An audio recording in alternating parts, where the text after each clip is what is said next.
Hi students, in this lecture we will see some basic concepts of information theory and coding, like what is information source and DMS, discrete memoryless source, what is discrete memoryless source, and types of information sources, and how to measure the information in a given message, and some numerical problems on information of a given message. Some solve problems in measure of information. Information source generates a sequence of symbols called alphabet. These symbols we also call it as messages or events. The collection of symbols from the source we call it as alphabet. Suppose see physical information sources: camera, computer, keyboard, microphone. So the symbols generated from the camera are messages or events generated from the camera or a picture. Computer keyboard generates symbols as a text. The alphabet size of these sources are given here. Suppose for computer keyboard, this is the size of alphabet. It will have different letters, capital letters, uppercase, lowercase letters, numbers, and some special characters. So microphone also generates symbols in the form of voltages, samples. These we call as samples. In case of picture, the symbols are generated in the form of RGB values, the basic colors of images. So ASCII, suppose American Standard Code for Information Interchange, ASCII keyboard contains 128 symbols.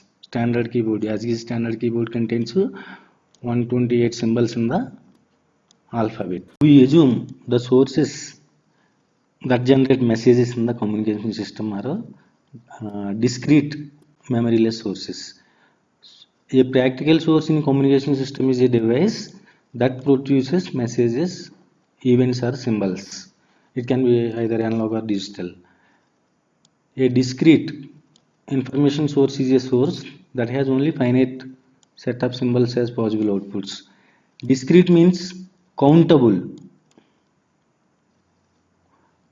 The output of the source can be countable: 1, 2, 3, like finite set of symbols. So this is the DMS. X is a DMS, discrete memoryless source, and it generates symbols or messages or events x1, x2, so on, xi. This is the message, and the probability of occurrence of the message x1 is p1. Probability of occurrence of the message x2 is p2, and so on, etc. So understand that symbols can also be called as messages or events. A DMS is described by the list of symbols, finite list of symbols, and also they are associated with the probability of occurrence of that symbols. So this finite set of symbols at the output of DMS source, we call it as alphabet. From previous slide we understand that the information sources we use in communication system are discrete memoryless sources. So we can classify information sources either as analog sources or digital sources. Our information sources can be memoryless sources or can be with memory and without memory. Sources can be with memory, sources can be without memory. If the sources are analog sources can be transformed to discrete sources through the use of sampling and quantization techniques that we have already known. Information sources can be classified either as memory or memoryless. A memoryless source is one for which each symbol produced is independent of previous symbols. Suppose here this is the source, discrete memoryless source. The symbols produced are x1, x2, so on. So this symbol, so the occurrence of the symbol x2 is independent of the occurrence of the symbol x1. Each symbol occurs independently. So we call this memoryless source whose successive symbols are statistically independent. Statistically independent means the probability of occurrence of message x1, the probability of occurrence of this message x2 and so on have different probability. They don't know two probabilities will be the same. So and also when we talk about statistically independent events, we will also talk about probability density functions, probability distributions. So a memoryless source, for a memoryless source, the occurrence of one symbol does not depend on the occurrence of previous symbols. Suppose for example, see, memoryless property means forgetful property. Suppose example is the coin toss experiment. In each toss of coin we will get a different result. Present result does not depend on the previous results. So this is called a memoryless source. So for memoryless source, the symbols generated at the output of DMS source will be statistically independent. Now we try to understand how to measure amount of information in a given message according to Hartley. So if you see these things, we have seen what are the uncertain event and the certain events, probability of occurrence. So these things we have seen in the previous slides. According to Hartley, information in a message is a logarithmic function. Let m1 be any message, then information content of this message m1 will be given by the formula I of m1 is equal to log 2 base 2 log 2 1 over probability of occurrence of this message. See, I of m1 is the information in a given message m1 and probability of occurrence of the message m1 is p of m1. Suppose unit of information, the information measurement unit of information will be in bits if base is 2. If base is 10, it is Hartley or Decit. If base is e, this is the natural unit, natural logarithm, that is nat. According to Hartley formula, information must be inversely proportional to p, probability of occurrence of that message. Suppose see, sun rises in the east. We know probability of occurrence of this message will be 1. So information I will be calculated from this formula. Information in this message, sun rises in the east, will be log 2 1 over 1. So log 2 1, we have to finally calculate it will be 0. So this is the 0 is the minimum value of information. So note that maximum value of probability will be 1. We know 0 and 1. The limits of probability will be minimum value will be 0 and maximum is 1. So information must be non-negative quantity since each message contains some information. So when the probability of occurrence is 1, the information will be 0. So information should be a non-negative quantity.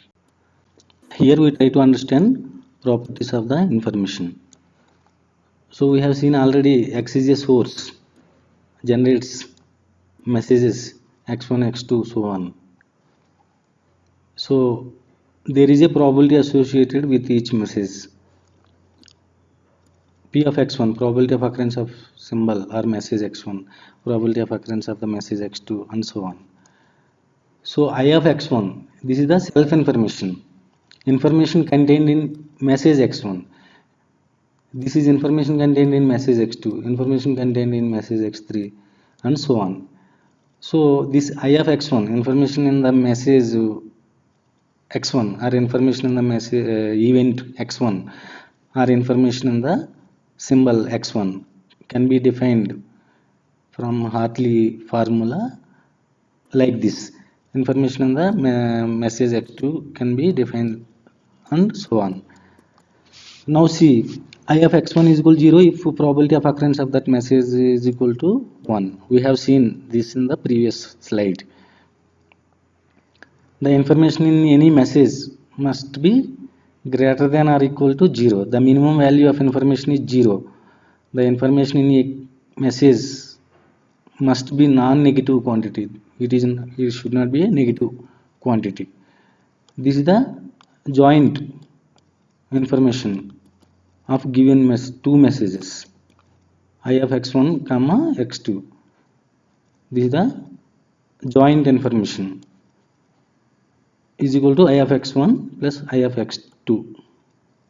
If x1 x2 are independent, statistically independent, that means the probability of occurrence of x1 is different from the probability of occurrence of x2. So if these two messages are statistically independent, we add the individual probable informations of the messages. This is the self information of message 1. This is the self information of the message 2. So this I of x1 is greater than I of x2 if probability of occurrence of x1 is less than probability of occurrence of x2. So this thing we have seen that the probability of occurrence of the message and the information content in that message should be inversely proportional. Here the question says if I of x1 is the information carried by symbol x1, I of x2 is the information carried by the message x2, then prove that amount of information carried compositively due to x1 and x2 is the addition of two self informations. These are all self information. So we add the individual information of message 1 plus information of message 2. Okay, we have seen the definition of the information in message x1 is like this, information in message x2 can be written like this. So this is the probability of x1 and probability of x2. Now we have to define the joint probability. Joint probability is the probability of occurrence of the two messages x1 and x2. So we can define this joint information, that is composite information, joint information due to both x1 and x2, as log to 1 over probability of this joint probability. So if you apply basic formulas, we get I of x1 plus I of x2. So this is the basic logarithmic formula, just to understand. So information contained in independent outcome should be add. If suppose the DMS source has three messages x1, x2, x3, x1, x2 and x3.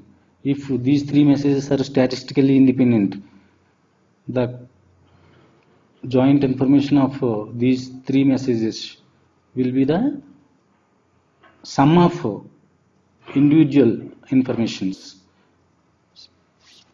In this question, a source generates 5 possible messages. During each message interval, the probability of occurrence of the message 1, message 2, message 3, 4 and 5 are given. Find the information content of each message, that is self information content of each message, self information. So self information, that is information in message m1, is calculated like this. These are the basic logarithm,